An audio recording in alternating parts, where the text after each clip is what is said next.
Saudara-saudariku yang terkasih, pada hari ini Senin 25 Agustus 2025, saya Romo Siga dari Gereja Katolik Santo Fransiskus Xaverius, Pacitan. Dalam nama Bapa dan Putra dan Roh Kudus. Amin. Iman harus selalu berkembang. Ganjalan-ganjalan tak boleh menghentikan perkembangan itu. Beriman berarti mengarahkan hati kita kepada Tuhan. Dialah tujuan kita, dialah harapan kita. Dari situlah kita menimba daya kekuatan agar dapat saling membimbing satu sama lain. Tingkah laku kita akan membesarkan hati sesama dan mengarahkan sesama kepada Tuhan. Manusia menjadi lebih penting daripada peraturan dan hukum. Hal mana tidak dipahami oleh kaum Farisi. Celakalah kalian, hai pemimpin-pemimpin buta. Mea culpa, mea culpa, mea maxima culpa. Saya berdosa, saya berdosa, saya sungguh berdosa. Semoga Allah yang Maha Kuasa mengasihani kita, mengampuni dosa kita, dan menghantar kita ke hidup yang kekal. Amin. Marilah kita berdoa.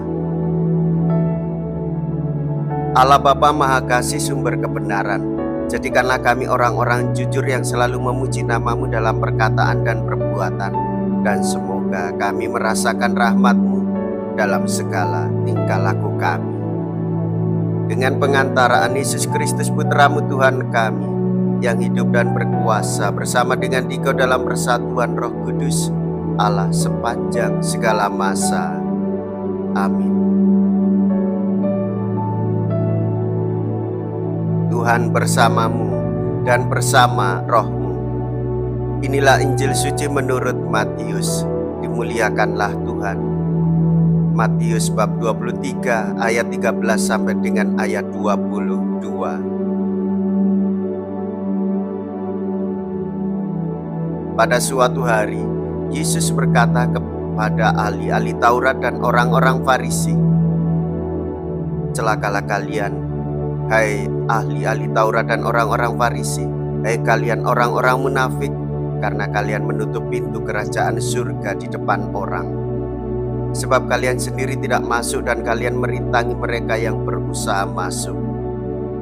Celakalah kalian, hai ahli-ahli Taurat dan orang-orang Farisi, hai kalian orang-orang munafik, sebab kalian menelan rumah janda-janda sementara mengelabui indera orang dengan doa yang panjang-panjang. Sebab itu kalian pasti akan menerima hukuman yang lebih berat.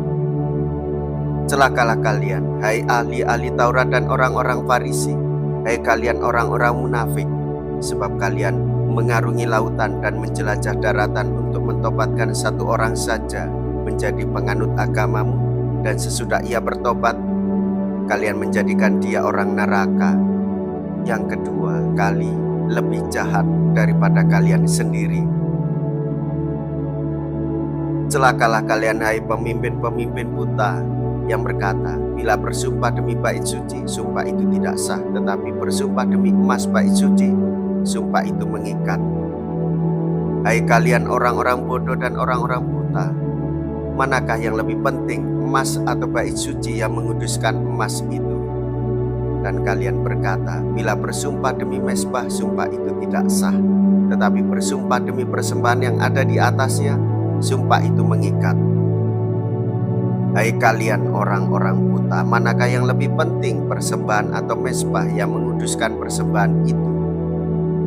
Karena itu barang siapa bersumpah demi mezbah, ia bersumpah demi mezbah dan juga demi segala sesuatu yang terletak di atasnya. Dan barang siapa bersumpah demi bait suci, ia bersumpah demi bait suci dan juga demi dia yang diam di situ. Dan barang siapa bersumpah demi surga, ia bersumpah demi tahta Allah dan juga demi Dia yang bersemayam di atasnya. Demikianlah sabda Tuhan. Terpujilah Kristus. Saudara-saudariku yang terkasih, mezbah adalah tempat suci. Bait suci adalah tempat bersemayamnya Allah untuk menguduskan umat manusia serta persembahan-persembahannya. Maka dari sini kita juga belajar bahwa tempat suci yaitu gereja dan kapela, di mana ayat Allah bersemayam untuk menguduskan umat beriman yang datang dan bersembahyang kepadanya. Saudara-saudariku yang terkasih, Yesus tak menyukai kemunafikan. Yesus menyerang kemunafikan para pemimpin buta yang hanya berfokus pada aturan, yang hanya berfokus pada hukum dan formalitas belaka, bukannya pada tujuan dari apa yang dikuduskannya. Apa yang suci dan menguduskan yaitu bait suci, yaitu mezbah Allah, menguduskan emas dan menguduskan orang yang datang ke dalamnya. Dan mezbah menguduskan persembahan. Berlakulah jujur penuh iman di hadapan Allah dan hormatilah hidup orang lain, sehingga merasakan kehadiran Allah dalam kehidupan orang lain pula. Saudara-saudariku yang terkasih, kita ini orang berdosa, hendaklah datang ke gereja untuk mendapatkan pengudusan, supaya mampu mewartakan kesucian Allah di dalam kehidupan kita, sehingga semua orang pun dikuduskan dan disucikan. Marilah kita berdoa. Allah Bapa sumber kebenaran, kami bersyukur karena dapat mengenal kebenaran berkat ajaran Yesus Putra-Mu terkasih. Semoga semua orang Kau bimbing menuju kedamaian yang dijanjikan akan terdapat pada Dia yang hidup dan berkuasa kini dan sepanjang masa. Amin. Tuhan beserta kita sekarang dan selama-lamanya. Semoga Allah yang Maha Kuasa memberkati saudara sekalian, Bapa dan Putra dan Roh Kudus. Amin. Saudara-saudariku yang terkasih, pergilah. Ibadat sabda sudah selesai. Syukur kepada Allah.